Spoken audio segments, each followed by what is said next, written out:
Welcome to Successful Toy Podcast, where we shine a light on the positive side of every journey. Our platform is dedicated to celebrating the success stories and unique experience of people from all walks of life, regardless of their fame or background. Whether you're a well-known figure or just starting out, the Successful Toy Podcast is here to share your story and inspire our listeners with your achievements and insights. Join us as we explore a diverse range of topics and uplift voices that deserve to be heard. Everyone has a story to tell, and we're here to listen. Hey y'all, hey my toy talkers. So we're back with episode 3, and today's episode is sponsored by The Product. You can follow them on Instagram, DAPRADUCT. Go over there and check out their merch. So let's get into it. I have a guest with me today, and I'm going to allow him to introduce himself. Go ahead, Mr. Sean. Well, first and foremost, thank you so much for having me on. You're My welcome. name's Sean Atkinson. I am a small business advisor. I guide small business owners and entrepreneurs through their business journey and highlight different milestones and things that they can expect to hit along the way. One of the jokes that I'll give is I'm in the confidence business because if you don't have any confidence in your business, nobody's going to be a customer. Hello.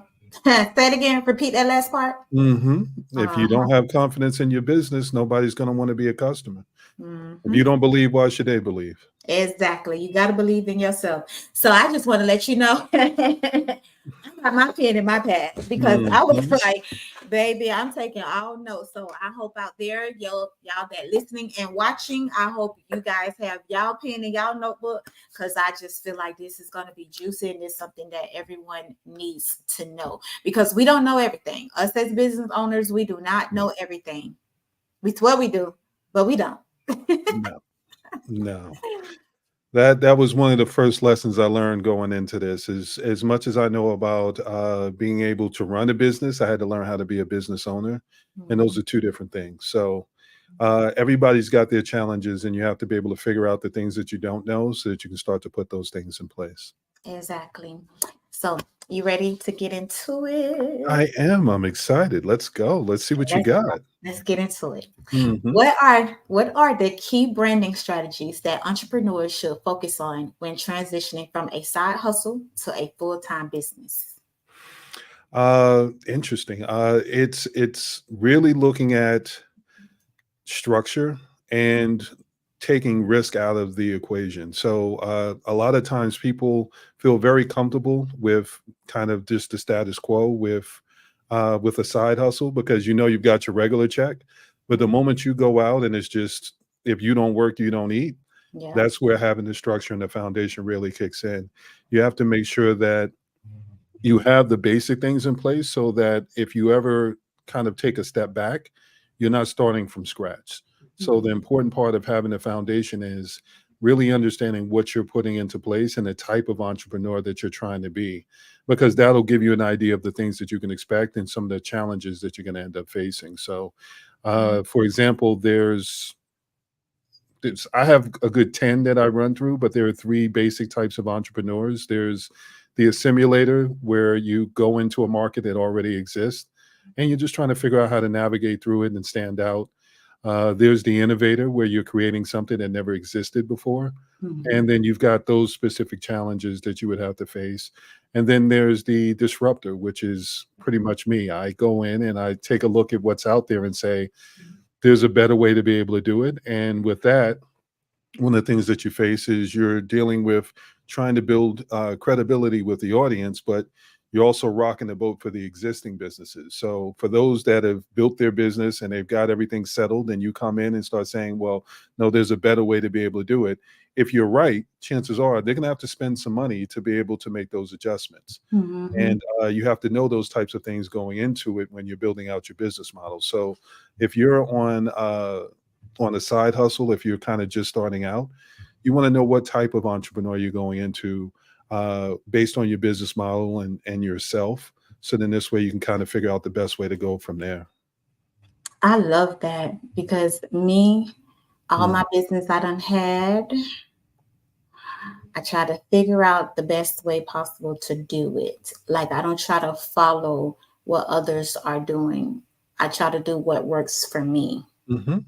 And clearly nothing ain't worked for me because I went from one business to the next business to the next business. Well, there is one of the categories is a serial entrepreneur. There are people that they keep going until they find the one that they're most passionate about that they can do for as long as they want to be able to do it. I've had businesses over the years. I mean, realistically, I think I've had like one of my first businesses, if I can call it that, was like second, third grade.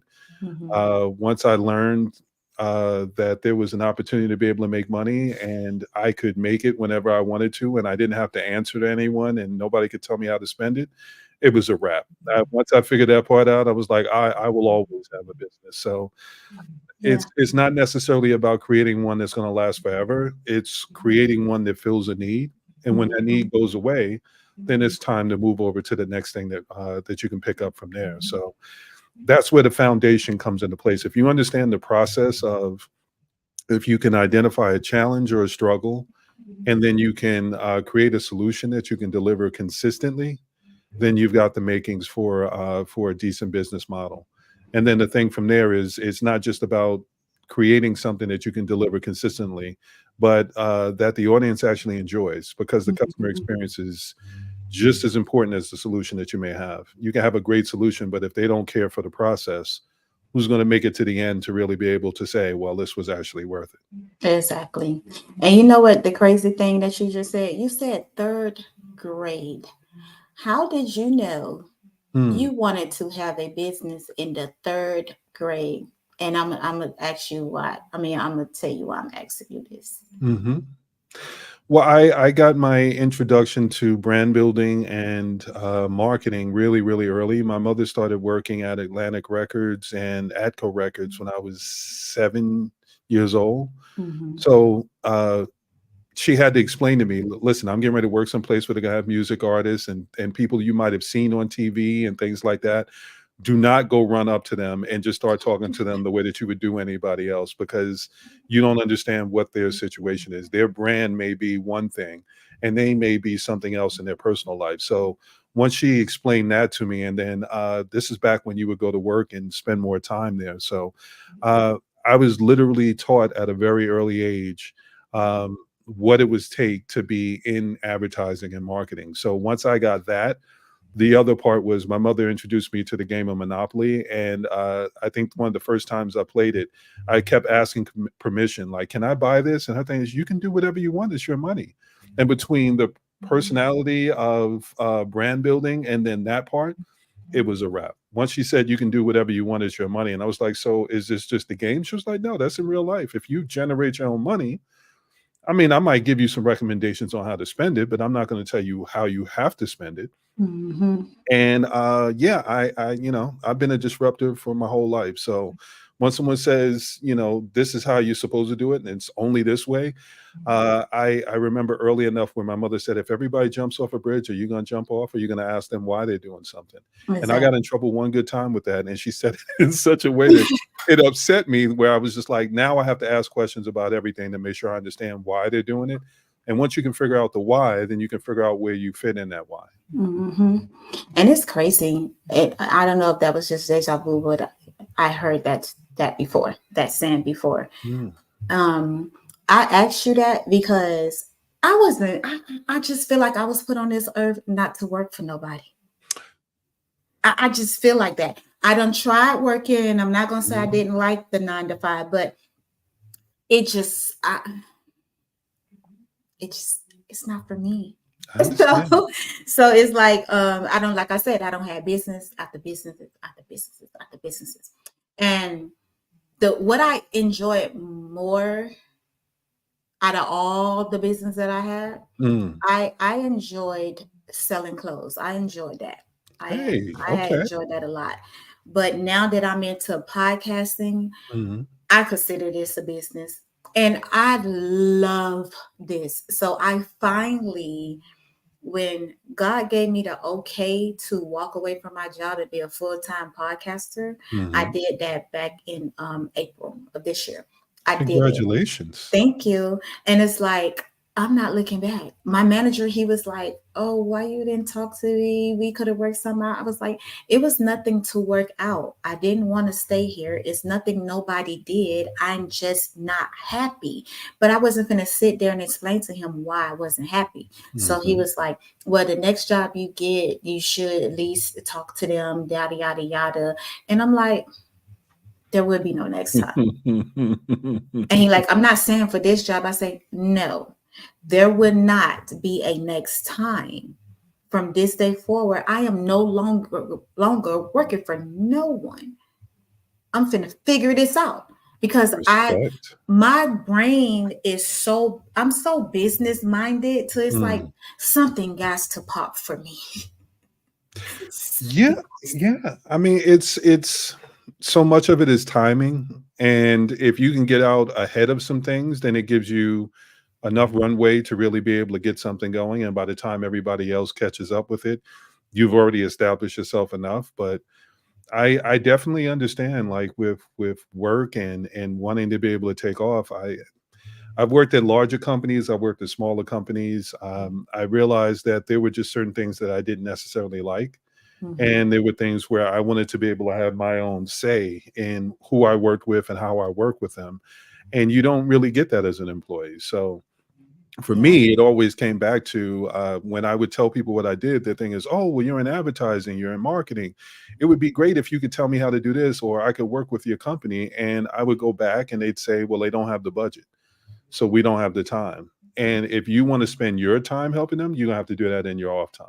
Right. So it's one of those things where I spent so many years helping the people that were on top stay on top, and then still having those conversations where people kept asking me for help. And I just wasn't in a position to really be able to do anything. I started doing a lot of it in my spare time. And then after a point, people were like, you know what? You're actually doing things that you should be getting paid for. So have you ever considered actually starting your business? And I got into it knowing that I wanted to start the business, but I got so caught up in the career that I let decades go by where I could have had a business long time Long ago. time ago, and you would have been on top of the world. Probably would have had franchises by now. That's that's how I be That's it. thinking. Yeah, that's how I be thinking. Like I waste my time over here when I could be doing this, and then if all I gotta do is just stay consistent, Hmm. and I never know where I'm gonna go. And it's so crazy that I used to be the type of person I used to tell everybody, like not everybody, the social media world, Hmm. everybody.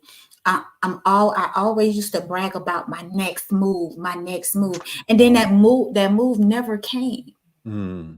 It's like I'm telling people about it, and then it's like someone used to tell me like you don't have to tell every stop broadcasting your every move, and it's like I wasn't broadcasting like that. It was like I was happy for myself, and it was like I Hmm. know where I came from, and then this door is opening for me, and I'm getting this opportunity, and look at me now. It's like basically it's what I was trying to tell the people, but they made me realize something. Everybody ain't happy for you. People can prey on your downfall, and I'm like, Absolutely.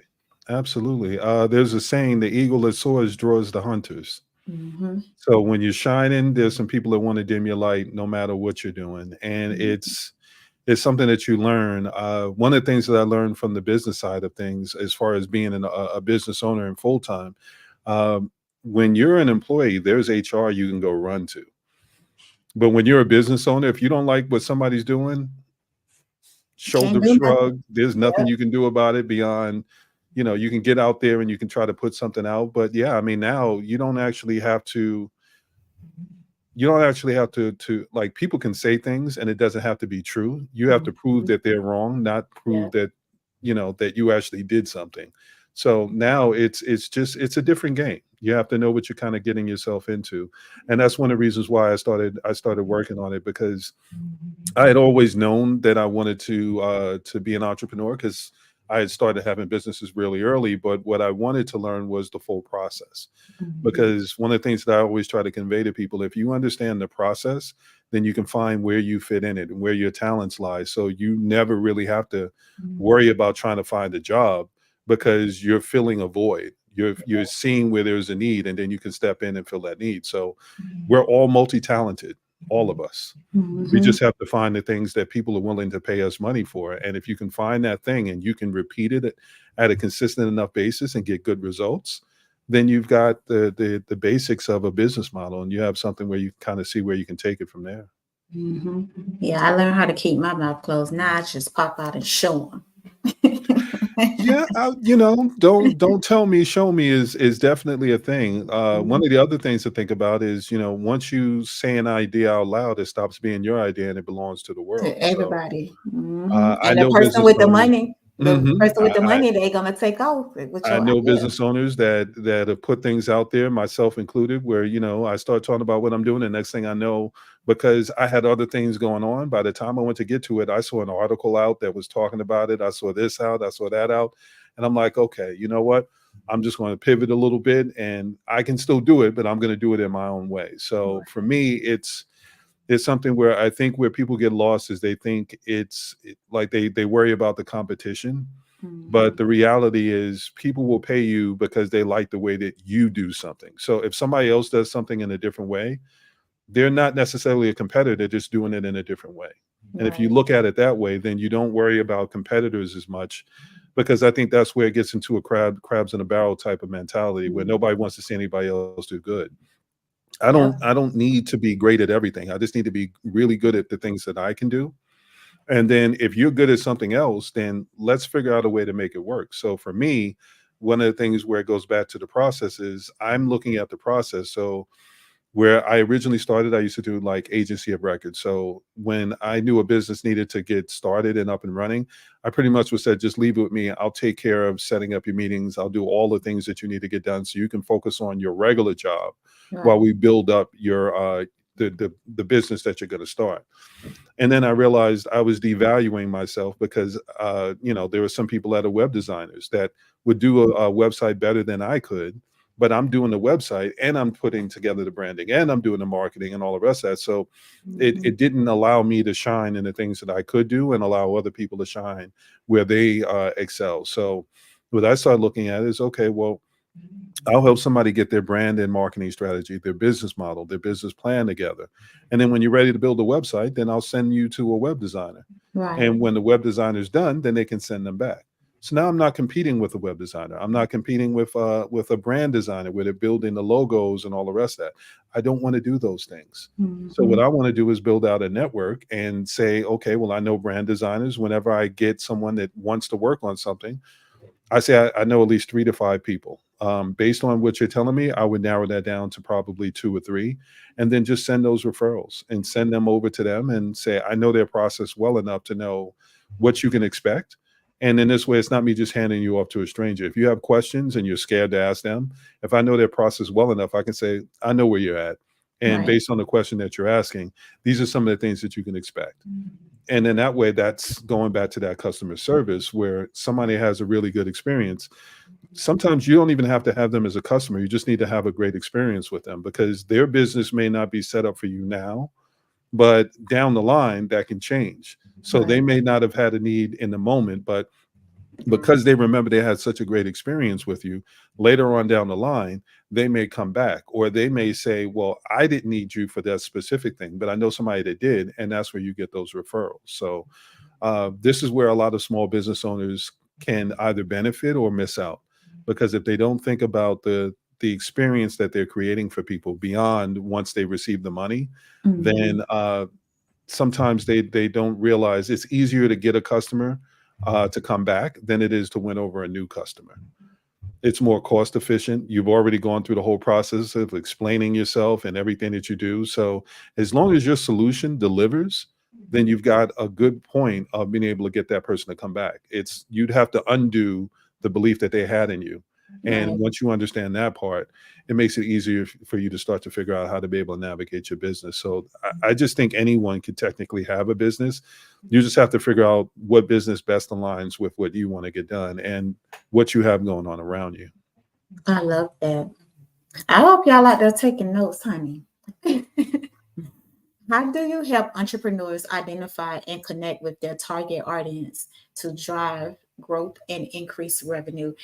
I have a hard time. Like, I do not know my target audience. Never Mm. knew. Never, ever.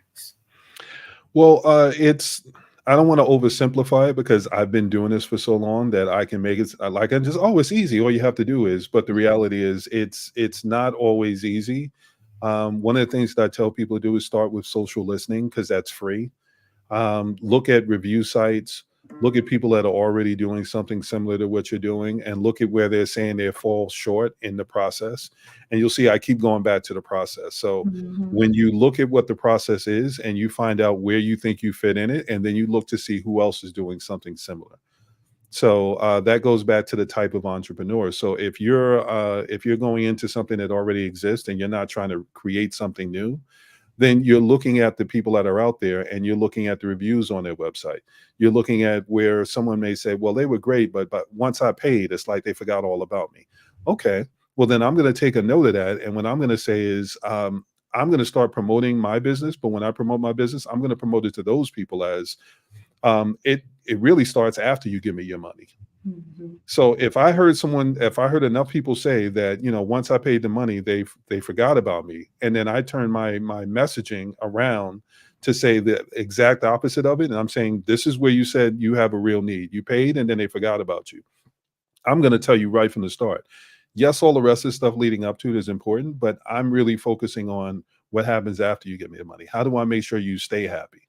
Right. That is going to get you endeared to those specific people that are having that kind of challenge, that kind of struggle. So when you can identify two things, you want to find the thing that they're struggling with, and then you want to find out how much they prioritize it.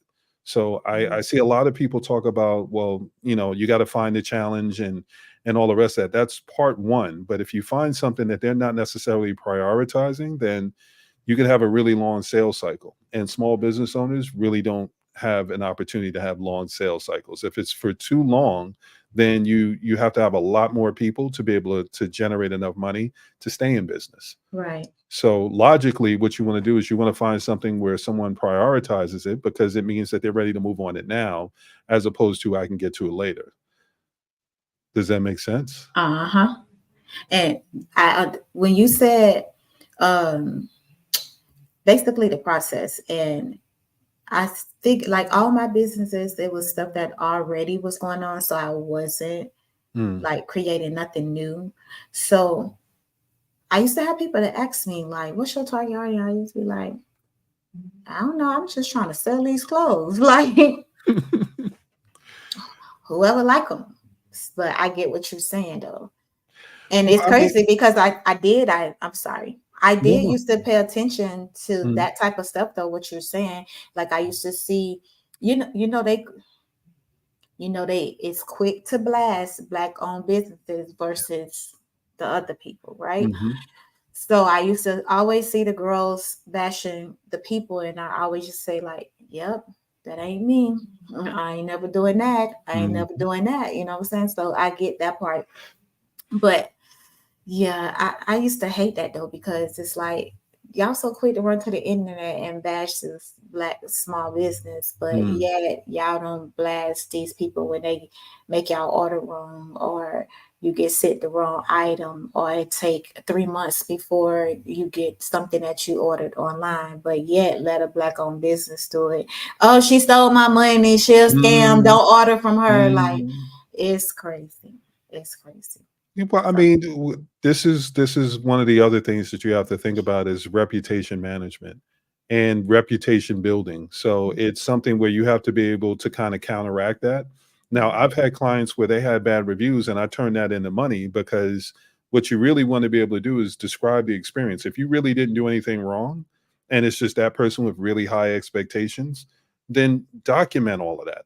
Go mm, through the exchange of, well, where did you run into an issue? Where did you feel like we fell short? Because people don't want to necessarily read all the positive stuff. They want to know how you deal with a problem when it comes up.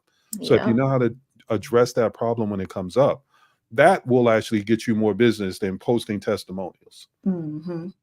I like So depending on the industry, I won't say across the board, but depending right. on the industry, if you know how to be able to set it up where you can get those kind of responses, then you know how to be able to react to them. And Mm, your reaction and how you manage that lets people know what you do when you get flustered. What happens when things don't go right?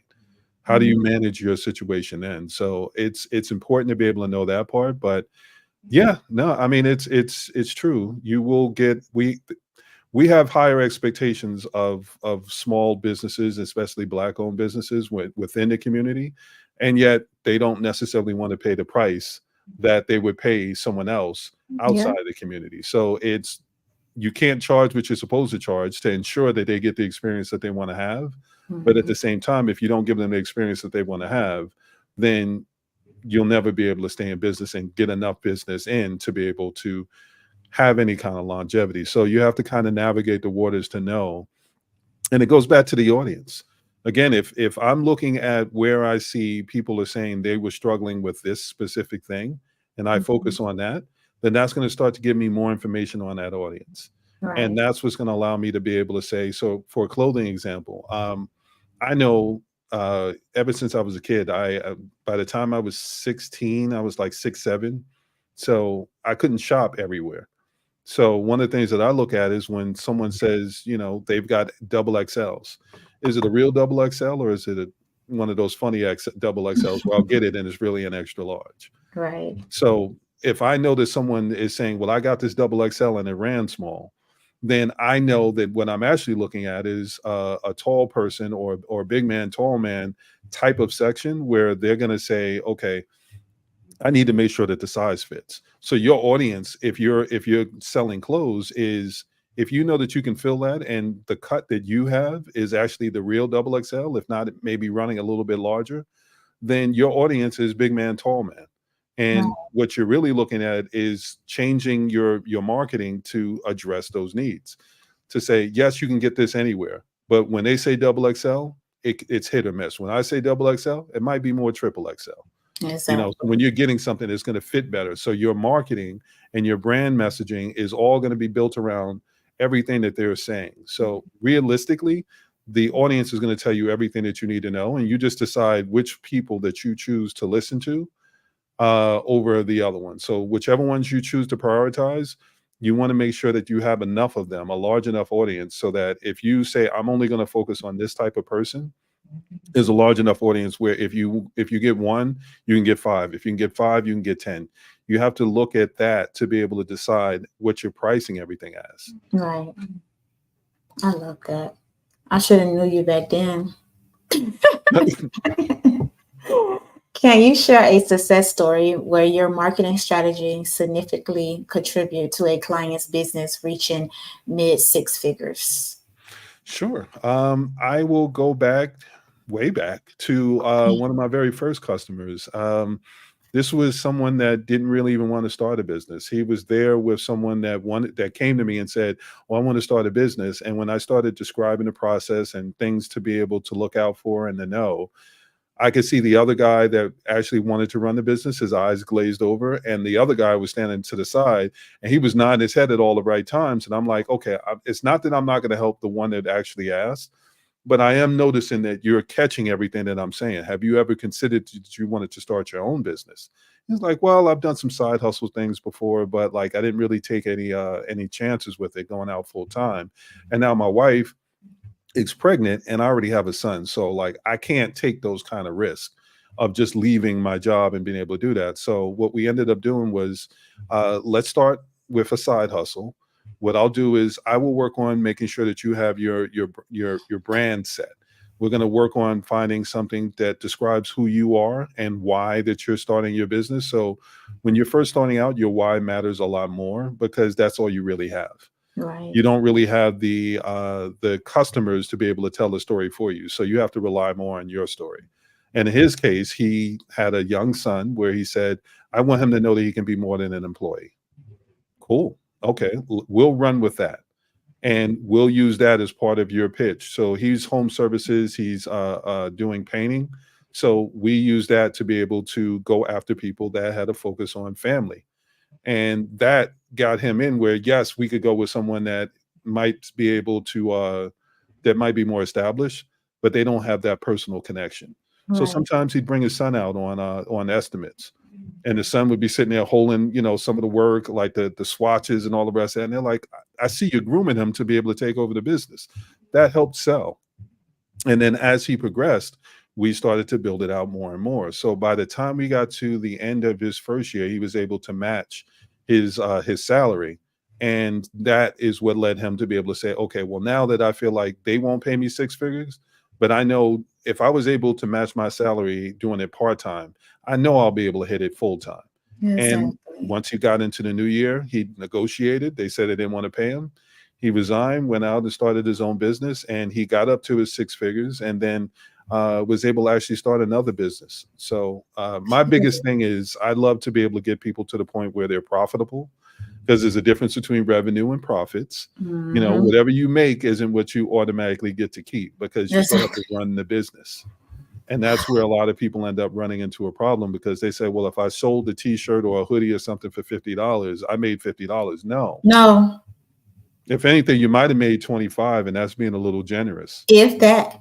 If that, because you've got the cost of doing business, you've got the cost of inventory, you've got the cost of marketing and the things The that you need to be able to shipping. think of.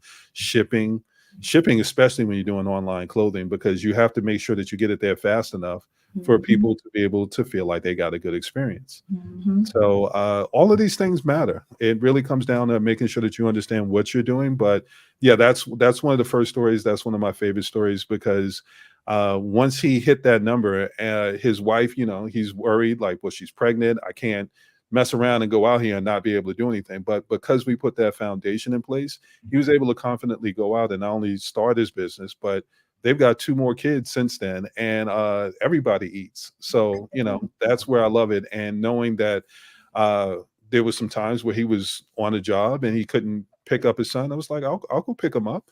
And the whole ride home, he's telling me about, I can't wait to start my own job. I'm going to be an entrepreneur like my father, which was the Aw. very thing he wanted to be able to do. So I love that as a moment. And yeah, I love to create more of those. So if you ever see any posts, and when I say legacy building, that's what I'm talking about.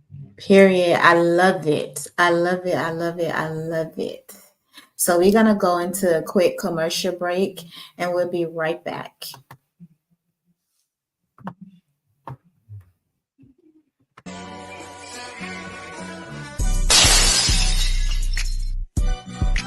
Tell me, how did you get started with art?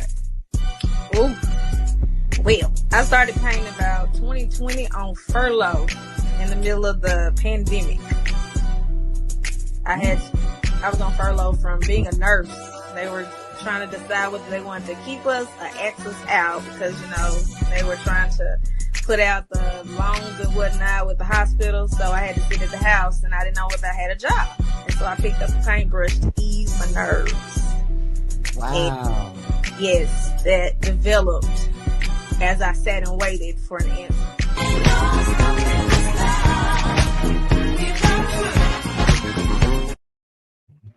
Yes, yes, yes. That was Breaking the Silent podcast. Make sure you check them out on IG, TikTok, YouTube, and Facebook.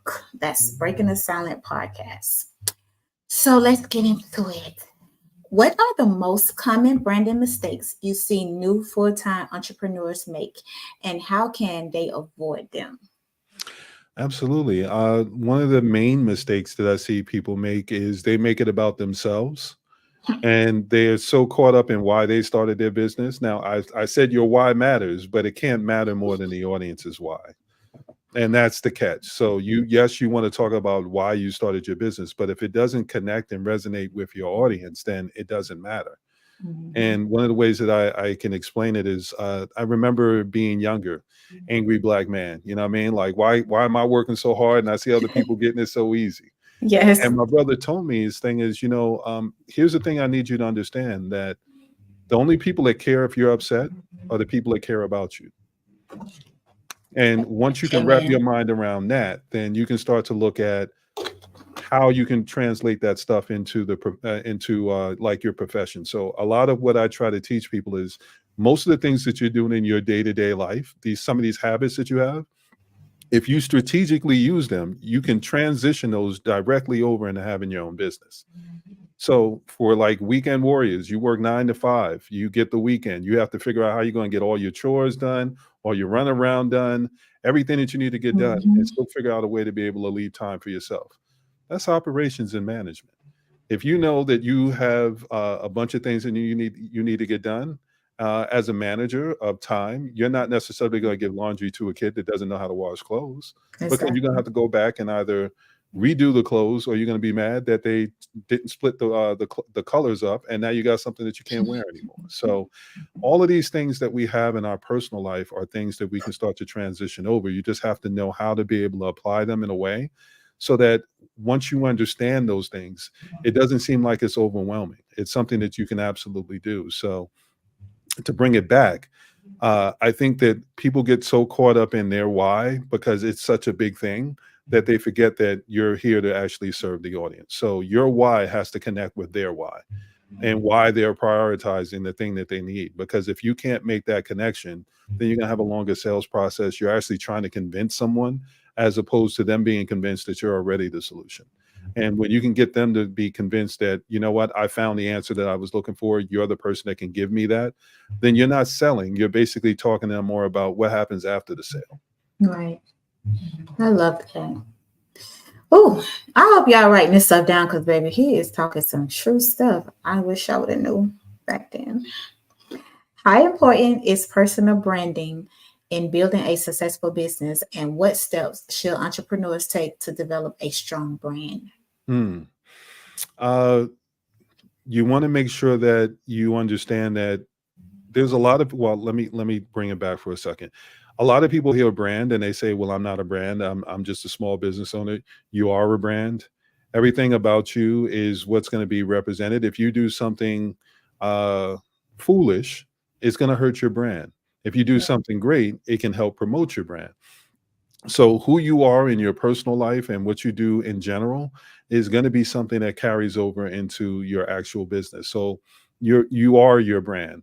And it's something that people have to start thinking about when they start looking at ways to be able to build out their business. Because in some cases, what I would tell someone is there's two ways to build your business. You can build your business based on you being the personal brand, or you can build your business on your product or services. Now, when I came from the music industry side, you built the business around that person. Right. So you knew that you need to have a PR team, because if that person did something, you need to be able to get out in front of it and manage it. But the difference between putting your building a brand or building your business around a person versus a product or a service is the product or service doesn't talk. So whatever it is, it is. Right. So when you start thinking about building out your brand, you want to think about it in two ways. One, I need to make sure that I am, everything that I say, I'm actually doing. I'm following up on it. But then you also want to have your product or your service do a lot of the talking for you. So I'll give you an example. Papa John's, I can't remember exactly what he did, but that guy was on the front of everything. He was on commercials all the time and everything else. And then he did one thing and they were like, we can't have you out there.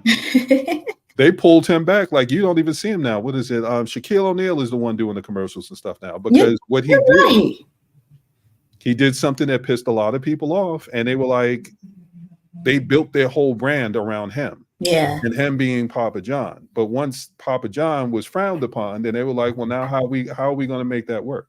So one of the things that I try to explain to people when they're first starting their business is similar to the way I would run an advertising campaign. I run two. I run more than one. So then this way, there's the main one that I know that I don't have to worry about as much. And then there's the second one where I use it for learning. So when you're thinking about building your brand, you want to build one that's built around you and your why and why you got into everything that you're doing. But you also want to have one where you're focusing mainly just on the audience. And you have to find the intersection between the two to be able to really say, well, this is why I'm doing it. And this is why it should matter to you. So there's ways that I try to break it down to people, and I'll say some of the reasons why people will get into starting their own business. They might have had a good experience that they want other people to have. They might have had a bad experience that they want to help other people avoid. Now, both of those are firsthand experiences. And then there's the ones where you may not have firsthand experience, but you've seen it enough where you know how to be able to fix that problem. So it doesn't have to be firsthand experience. You just need to have enough experience to know how to be able to deliver that solution. So if you think about it that way, that's the path to being able to build out your actual business. You can start looking at why you're doing it. That's going to be one of the ways you start to build out your brand. If you had a great experience and you say, you know what, Let's look at weight loss. I lost 30 pounds and I want to be able to help you lose 30 pounds. That's something people can relate to, but you actually have to look like you lost 30 pounds. Exactly. So don't cheat. I'm old enough to remember Suzanne Summers with the Thigh Master or whatever it was. I remember And she was selling that thing left and right. And then people found out that she actually went and had surgery. That's how they get them all the time. So, like you're saying that it works and you're saying, listen, I did this many times a day and you can get the same results. You can't say that if you're not actually doing that. Mm-hmm. So this is why I try to explain to people what I look at is tell me what kind of business you want to run. Is this something that you're creating so that you can keep it? Is this something that you're creating so that you can sell it? Because if it's something that you're creating so that you can sell it, I'm going to treat it differently than I would something that you plan on holding on to. Right. So for an example, one of the things that kind of bugs me, and I know a lot of people that kind of get irritated by it, is black hair care. Let's keep it a buck. Black hair care, we can get something really good, come out with it. It takes off. We say we're for the culture. We're here. We're going to make sure you can get it whenever you want. And then it gets big enough where it's so profitable and you get so many people saying, well, let's just take this off your hands and you can start your next business. And then they sell it to the company. And then next thing you know, you start going to the store you used to be able to go to get it and you can't find it.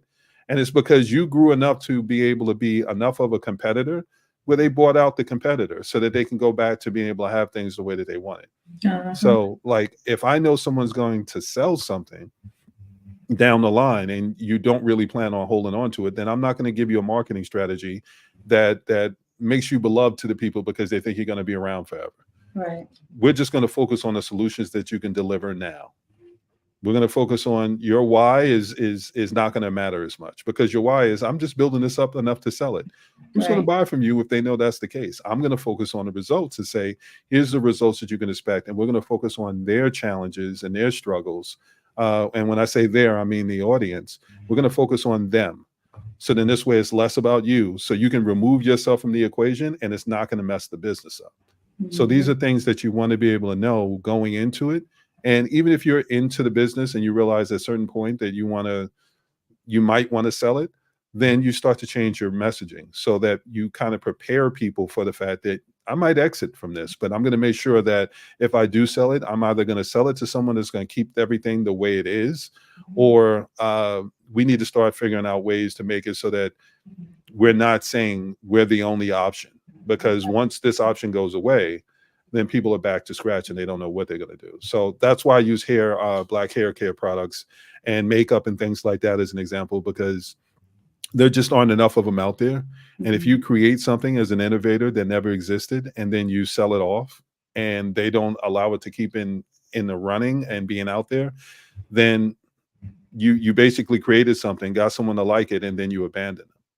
That's a really bad experience. So even if you start another business, once people know who you are and they realize that you've done it once, you've done it twice, you've done it 3 times, they're not really going to be interested in buying or in investing in you because their thing is, how long before you sell off the next one? I think that what happened to me. That's why I went to laughing. I think that what happened to me. Yeah. So it's something to think about. These are things where this is why I say strategy matters, because if you do things with intentions and purpose, then you can plan things out a little bit further. And it makes it easier for you to be able to figure out how to be agile. And agile is just another way of saying, how can I make sure that I can move? When a trend pops up, can I jump to that trend without leaving my whole business model behind? Because that's another thing that people will do. They'll see something trending and they'll say, oh, well, I'm going to leave this behind. I'm gonna go over there. You spend all this time building something that was generating money for you. Now you see this new shiny thing that isn't proven, that you don't know that you're going to generate the same money with. You can devote some time to it, but don't switch your whole business model around it. So like AI right now, I know people that were small business owners that had a whole different setup. And then I saw they changed their titles to AI specialists and a bunch of different things. And that's nice. But like, what happens when AI pivots and does something different and you can't rely on that the same way? Then if you try to jump back to what you were doing before, you're going to seem like you're wishy-washy. But if you expand on your business and say all of this stays the same, but now we're finding more ways to be able to do it, because one of the things with AI is it's making things easier. Yeah. So where the entry level used to be higher, now it's easier to get into something, but it doesn't mean that it's not still difficult. It just means it's easier to get into. So it's Right. almost like a trick or a trap, because if you know the failure rates of small business owners, you know that the number goes up over the years. It doesn't go down. So once you understand that, then you have to be mindful of where you decide to be able to build your business. If you're building it on something that's made out of sand, that's going to change every time something comes up, then you're not going to have a steady foundation, and you're always going to have different businesses because you've only built it enough for it to be able to do that one thing.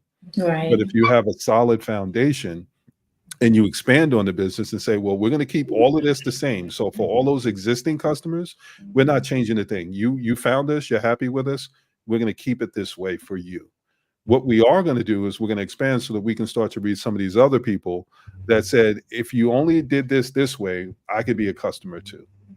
So that is just a twist on being agile, where you can say, I'm just going to change things a little bit to be able to invite this new audience in without leaving the other audience behind, so they don't feel betrayed, and you still make that regular money that you were making. But when you start to look to generating more money, you can start to expand into other audiences that allow you to be able to do that. Oh, Toy, you're so dumb. You should have just added to the collection instead of leaving one thing, going to the next thing, one thing. No. I mean, listen, let's go back to serial entrepreneur. Like, you've decided, like, there are certain things that you enjoy doing more than others. Yeah. I've pivoted my business several times. It's just, when I say pivot is just kind of taking it in a different direction without changing it completely. But in its own way, it's changing it completely. Like, when I first started, I was doing everything for customers. And then I started to scale back because I talked to some people that were smarter about running their business than I was as a business owner. And they said, the more you show people that you're a one-stop shop, the less you have a chance of making specialist money. And specialists make a lot more money than someone that does everything. Right. If you go to a pizza shop that makes Chinese food, they're going to question your ability to be a cook. Yeah, because I'm at a pizza shop. How you think I'm making Chinese food? There you go. So I mean, I've got one by me. They do several different things, and I've walked past that every single time, and I don't think I've eaten in there once, and I know they've been there for at least 5 years. I'm gonna go to a pizza shop because I want pizza. Right. I want somebody that knows specifically. Yes. Right. So it's important to understand how to be able to understand the audience and what their expectations are. Now, the thing that people don't necessarily realize is they'll look at bigger companies and say, oh, I'll never be able to compete with them. Think of a big company as like a big ship, like one of those cruise ships or a big car. Sometimes it's harder to turn around.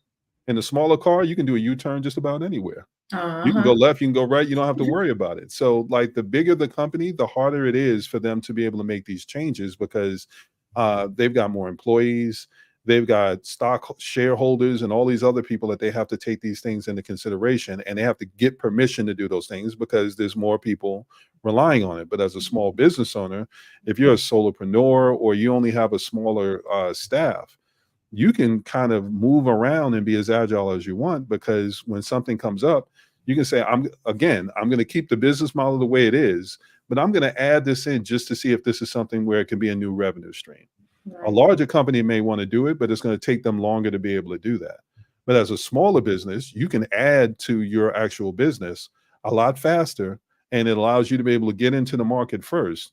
And then this is why we start seeing some people that are serial entrepreneurs, because they realize, I could keep my original business right where it is, expand into something else, and sell that other piece off. Or I could decide I like this other piece more than my original business, and then kind of just transition over to that. So there's so many options and so many ways to be able to do it, that I don't fault anybody that has more than one business, that's tried different things. It's really just more a matter of, what did you learn from each one? Because it'll make it easier for you to be able to get that next one up and running faster, and then making sure that you're able to do something. As long as you don't leave a bad taste in people's mouth with the previous job, or, well, the previous business, you're fine. Yeah. Yeah, I'm fine. Hmm. What marketing channels or tactic do you recommend for entrepreneurs looking to scale their business to mid six figures, and why do these work? Right now, video is such a big thing that if you're not doing some sort of video, then you're kind of handicapped in a way. So TikTok is taken off. If you have, let's say you're a cook, you can do recipe videos. And you don't have to necessarily do paid advertising because those recipe videos will show up in somebody's feed. You get enough people that like you, enough people that start to follow you.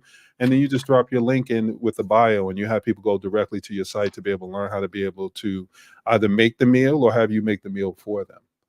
So there's a lot of ways to be able to do it. But right now, I would say video is one of the things that you see a lot more people doing. I personally, I don't really love doing video, but I love the results of video. So it makes it easier for me to be able to do it. And uh, you don't always have to have it be you. One of the things that I try to tell people is I also have a focus on personality. So when I look at people that want to start their business, I'm basing it not just on the business model, but who you are as a person. So there are some people that are introverts and they don't want to be out in front. So my strategy is going to be different with them. My thing is, okay, well, we need to get you enough customers so that we can get the customers to give a testimonial or a customer success story, and we'll promote that instead. Let your customers do the talking for you so that you don't have to do it. So you can still leverage video. You can still leverage the regular posts and things that you would, but instead of you doing it, you're setting yourself up so that they do it for you. So I have some customers where I have a reputation building service where every time they get customers, we have a system that goes into place. So after the first sale, let's use online clothing. After you get the first sale, follow up 2 weeks. Want to check in, see if you washed the item yet. Here's some care, care instructions to show you how to be able to wash it, so that you don't have to worry about it shrinking. Some people will go, I already know how to wash something. I don't need you to tell me how Right, to do that. But it's that extra touch. And right. that extra touch is what makes someone say, I'm still top of mind. So if I follow up the next one 2 weeks later to say, I just want to check in, make sure that nothing shrunk, everything's still the way that it's supposed to be. The colors are still as vibrant as they were when you first bought it.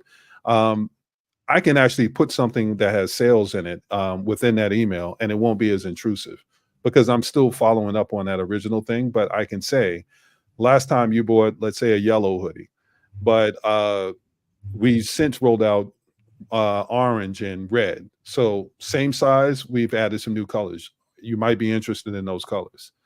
That's Mhm. another way for me to be able to get those sales and start to make sure that I'm getting something out there to them without actually feeling the need to go through the whole paid advertising. So you can use social media, but email is still great. Video is still great. So those two are going to be the ones where I think you can do it on a budget, or you can pretty much do it without necessarily spending any real money and Mhm. still stand out more than just posting on a regular post on social media. So Instagram is great if you've got a product. YouTube is great if you have a service. TikTok is great for both. And the reason I say Instagram is great for a product is because it's visual. So you want to take pictures of your product and make sure that people see it. I say YouTube is great for services because you can do a walkthrough of your service. And this way, this gives someone an understanding of how to use it. And if they can see how to be able to do it, then they can see themselves doing it. And you plant the seed for them to be able to start to picture themselves saying, well, if he can do it, I can do it. And then that's where you can start to move them through that sales process a little bit faster and with more certainty, because there's nothing like getting someone up to the point where they're just about to buy and you didn't answer enough of their questions. So then you have to stop, answer all the questions, and still hope that you're going to be able to get the sale. The Right. idea is to be able to answer all of those questions throughout the process. So by the time they get up to the register, they're just trying to figure out what card they're going to use, or if they're going to pay cash, or whatever way, that they're going to be able to do it. So if you think about it, almost like going into a store where you're doing like clothes shopping. There's some people where you go into the store and no sooner than you walk in, can I help you? I barely Yes. made it through the door. You know, if it's something where it's simple enough, give me time to be able to find it myself. If it's something that's more complicated, I would love if you catch me as soon as I walk through the door, because you could save me a lot of time of me sitting there trying to figure it out. So something easier, give me the space to be able to figure out if it's something I want. Instagram. If you take a picture of a product and you say, this is the product, this is what it looks like. And I tell people, if you're going to do something like that, show them someone wearing it or using it that matches who your audience is. Because really what you're doing is you're trying to make sure that someone can see themselves in that actual product. Right. So if I'm selling something, I'm saying black owned, and all we're doing is selling to black people, then I need to make sure the hue matches when I post something. Because if I post somebody that's not, then it's like, okay, so you use some stock photo and you just put your joint on it, but now I'm looking at it and I don't see me. So when I look at it, I can't relate to it. Then that's not going to matter. I can take it back to the home service client. When I first started with him, his thing is, yeah, I want to run these ads, but like I need to make sure that like I'm our culture first. So I would build out the ads and the posts and things that he was running, but it took me longer to be able to find them because I had to find black people. So when you're doing painting and home services and things like that, I couldn't put a post out there that had a white hand in there, because this thing is, I mean, we can use it, but you know, and he's doing a little head nod where it's like, yeah, I mean, it's all right. So it took extra work, but I was able to get it to the point where he had enough in the rotation so that even if you use the same ad again, if I have 20 other ones, you can bring that 20, you can bring that first one back around again, and nobody's really gonna have that much of a problem with it. So there are multiple ways to use every single platform. It's really understanding where your audience is and how you're comfortable making that connection with them. So YouTube, I say, is great for services because you can walk people through it and they get to see what the process is, and it kind of takes some of the guesswork out of it. Instagram, I say, is again great for products because you can show them what it is. And if you're smart enough to be able to do it, and I don't want to say smart because that can be insulting to the people that aren't doing it, but you can be smarter about doing it, where you put people in it where, again, I'm a tall guy. I don't want to see somebody that's 5 foot wearing something and you're telling me that you got my size. I want somebody that looks like they're my size. So when I see it, I see myself in it, and then it makes me more willing to be able to invest in it. So TikTok, if you can do something where it's a short video and it's a service, you walk them through the service. Like if it's just a few small steps, this is the onboarding process. This is the first few steps when you get this. This is how you're going to get everything set up. So instead of getting that manual, like if you get something from IKEA or one of those things and they give you the little paper and you're trying to figure out how to be able to do it, a short video that shows how to assemble something makes a lot more sense.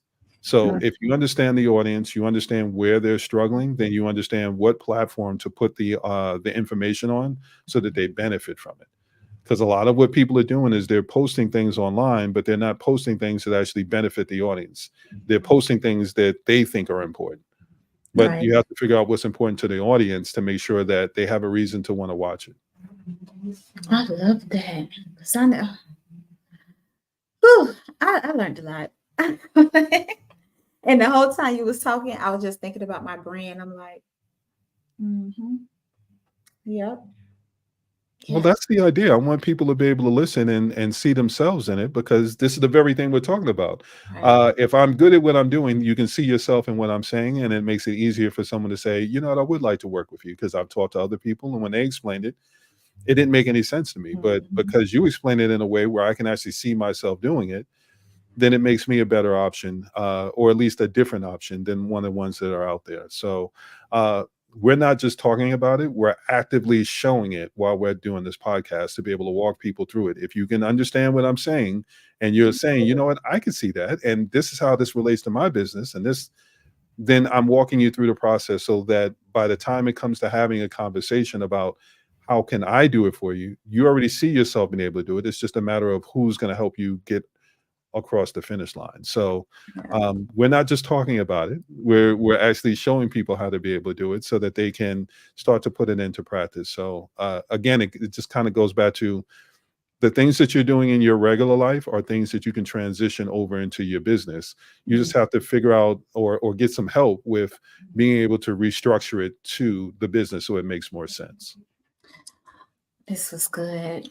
So I'm going to hand the platform over to you and let the people know how they can book you, where they can find you, everything you need to tell them about your business and Absolutely. what you do.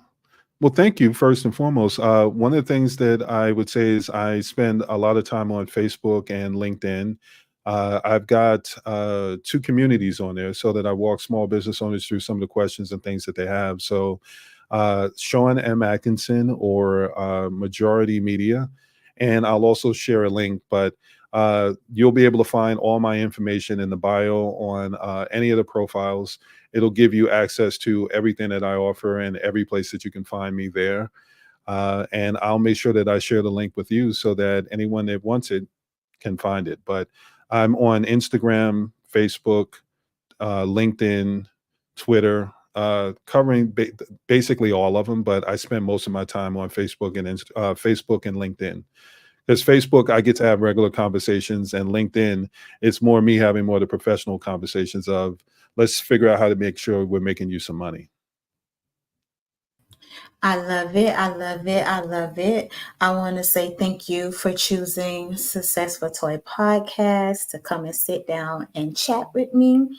Make sure you guys follow the product on Instagram. Is DAPRADUCT. Check out their inventory.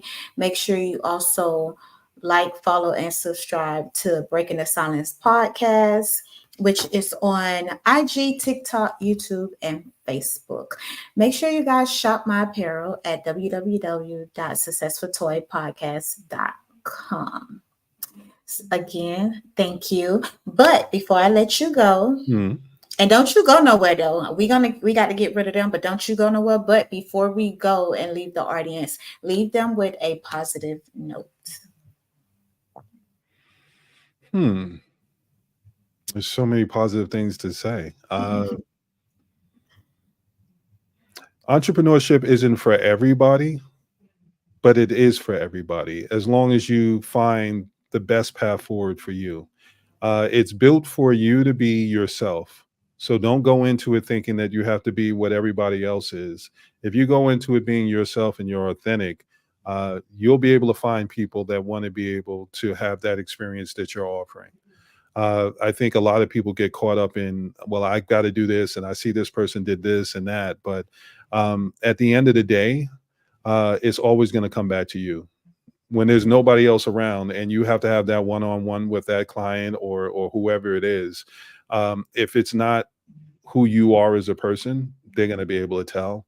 And it will do more damage to you than it would if you just went in as yourself. So trust in your ability, trust in your experience, trust in who you are, because if you can find one person, you can find five. If you can find five, you can find 10, and you can just continue to build it out from there. But if you're running around trying to be something that you're not, eventually it's going to come back around. I love that. So until next time, see you guys tomorrow for episode 4 at 1 p.m. Talk to you talkers later. Thank you for tuning in to the Successful Toy Podcast. Be sure to like, follow, and subscribe on YouTube and Twitch. You can also watch us on Facebook Live. If you prefer to listen, find us on Spotify, Amazon Music, Listening Notes, Samsung Podcast, Podcast Index, Apple Podcasts, and iHeartRadio. See you in the next episode. Bye.